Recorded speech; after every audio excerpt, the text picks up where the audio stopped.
Raghava ஆராவன் sir வணக்கம்.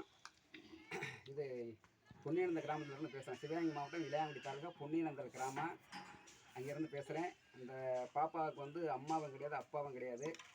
அனாதையாக நின்றுக்கிட்டு இவங்க அம்மா இறந்து இப்போ ஒரு 4 ஆண்டு காலமாச்சு. உடல்நிலை எல்லாமே இறந்துட்டாங்க.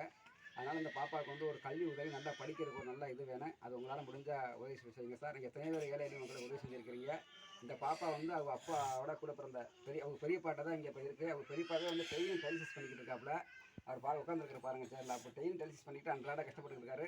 இவங்க பெரியம்மா இது அரவணையில் தான் வந்து இந்த பாப்பா இருந்துக்கிட்டு இருக்கு. இந்த பாப்பாவுக்கு வந்து ஒரு நல்ல வழி வேணும். எத்தனையோ பிள்ளைகள் எடுத்து தத்தெடுத்து வளர்க்குறீங்க சார். அதே மாதிரி இந்த பிள்ளையும் உங்களுடைய அரவணையில் நீங்கள் தத்தெடுத்து வளர்க்கணும். அதே மாதிரி நல்லா கல்வி உதவி பண்ணணும். அந்த பிள்ளைக்கு வந்து ஒரு நல்ல ஆய்வு பண்ணி நல்லா முடிவெடுங்க சார். வாழ்த்துக்கள். உதவி கேட்குறேன். இந்த பிள்ளைக்கு வந்து எல்லாம் அனாதையாக இருந்துக்கிட்டு இருக்கு. ஆமாம், இவங்களாலே வந்து இது பண்ண முடியல. அதனால் இந்த பிள்ளை இப்போ தான் தற்செயல் பார்த்துக்கிறாங்க. இப்போ நாங்கள் வந்து அப்பப்போ நாங்கள் சின்ன இதெல்லாம் நாங்கள் வந்து கொடுத்து உதவிட்டு வச்சுக்கிட்டு இருக்கிறோம். இப்போ எங்களால் இது முடியல. அதனால் வந்து இந்த பாப்பா வந்து நீங்கள் தான் வந்து ஒரு நல்ல வழி பண்ணணும். நல்லா படித்து ஒரு அதிகாரி ஆக்கி விடணும். அதனால் தயவுசெய்து கெஞ்சி கேட்டுக்கிறேன் சார். ராகவ ஆராவன் சார், நீங்கள் தான் அதுக்கு உதவி பண்ணணும்.